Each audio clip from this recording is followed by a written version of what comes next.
New South Wales is calling for tax reform, including ditching stamp duty, in a bid to revive the economy after the pandemic. Many things to discuss in New South Wales. Joining me now is the Treasurer, Dominic Perrottet. Thank you for your time, Treasurer. First of all, we know restrictions will start to ease from Friday. What businesses in New South Wales will be unshackled first? Well, the main focus we have at the moment, Lauren, we've announced some recent loosening of restrictions here in our state, and we want the New South Wales economy to be opened up as much as possible. But at the same time, we want to do that in a way that keeps our people safe. And we announced on the weekend, for example, open homes and auctions will restart on Saturday. But we want to make sure as we open up as many businesses across the state, we still practice social distancing so we don't have a situation we've got to close back down. We want to make sure that we continue down this path and we'll continue to take advice from the health officers. But we know that particularly getting kids back in schools is something that's going to help drive productivity and our economic growth here in this state. The stats yesterday showed that food services and retail has suffered the most. That's not a surprise. Yeah. Have you got any good news for those sectors this week? Well, we're working through that, and we obviously want to see restaurants and cafes move from takeaway to actually having people sit down, and that obviously will be in a way that social distancing is in practice. But, you know, we've got a range of areas that we're working through. We're working very closely with our health officials, working with Treasury, obviously at a Commonwealth level as well. They've been focused on making sure that we open up our economy as much as possible.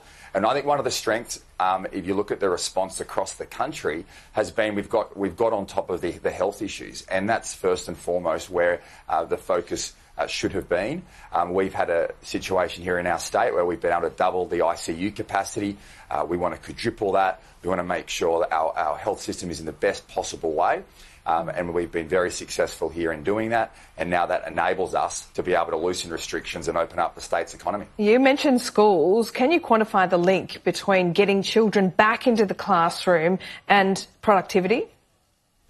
Well, about 1 in 4 households in New South Wales has a family with either 1 or 2 parents working, and that's around 12.5% of the labour market. So by getting kids back into school, it enables those parents who are working to return to work where it's safe to do so or work from home. Obviously, it's easier to work from home when you don't have kids climbing all over you, Laura, and that's probably better for the kids and better for the parents as well when it comes to productivity with work. So, you probably know that better than most, actually. Yeah. Now, well, I think every parent across the country is having a newfound support for teachers. Understand what they have to go through every day, because it's not like you put your children in the corner and set and forget. They don't stay quiet for too long. So I think it's going to be of benefit to both parents and the children to get as many back in school as possible. And we're doing that in our state. We're doing it in a staged way, working very closely with all schools to make sure as soon as possible we have our education system back up and running. No, if only parenting was set and forget, Treasurer. Now, you have a 5-point plan for recovery. Will it include any new taxes or tax increases? Well, Laura, I don't believe that any government has ever taxed its way to prosperity, and that we should be looking at ways in which we reduce the tax burden, reduce red tape, cut regulations. That's what's going to help the economy, not just here in New South Wales, but across the country. And we've been arguing for a long time here in our state that we should be looking at productivity reforms, a better federal financial relations system. We have a report from David Thodey that's due to come to the New South Wales government in June, and importantly, we're working very closely with our state counterparts across political lines and also with the federal government about how can we have a tax system that helps drive productivity, jobs growth and economic growth off the back of that. And I think for the first time, certainly since I've been Treasurer, in terms of the relationship with the federal government, I think it's been at its best. And there's a lot of cooperation going on. I think there's a strong interest right across the board to work together to have a system in place that helps drive economic growth. And I think we're certainly going through an economic challenge at the moment, and people are beginning to realise, I think, from a government perspective and in the public, that the importance of having a strong economy, and that enables people to have a job and put food on their table and provide for their families. And that's why I think it's not just an opportunity for reform. We have an obligation to reform our system to help keep people in work and businesses in business. Your tax reform agenda is no secret. You've made it very clear for months and months now. You want to abolish stamp duty and payroll taxes. You see them as inefficient. Have you made any recent progress with the federal government or your state counterparts on that? And do you need it? Look, I think it'd be better if we do this together, and I have regular discussions with the Federal Treasurer in relation to this, because I think, as my other state Treasurer counterparts know, I think if there's been great success in the past, whether it's competition payments for reform, whether it was the asset recycling incentive, I think if you have states and the Commonwealth working together, it helps enable reform and provides incentives for states to do it as well. And I think it's been successful in the past, and I think it's a good model for the future. I've had issues with the GST in the past because I think it penalises states that reform. It's a complicated system that I think there's probably about 2 people in the entire country who understand how the methodology works, and we need a system in place that helps drive jobs growth and drive economic growth. And I think the federal government are very interested in doing that. Well, is there a dead end when it comes to a quid pro quo and getting rid of those taxes that you call inefficient and linking that to the GST? Is there another way that would enable you to abolish those 2 taxes? You'd give up a lot of revenue. You need something to replace it, obviously.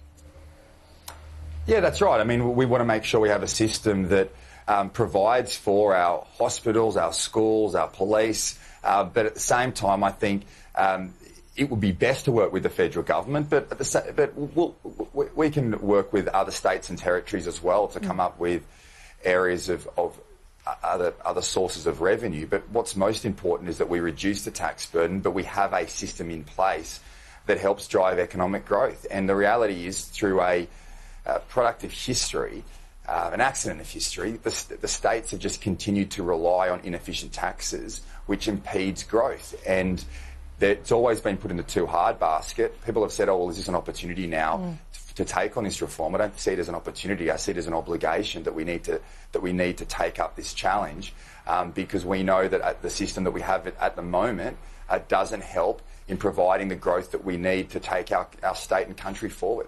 Can I ask you about John Barilaro, the Deputy Premier? He's made his feelings pretty clear about Michael McCormack and him not running for the seat of Eden Monero. Why was he so keen to exit New South Wales Parliament?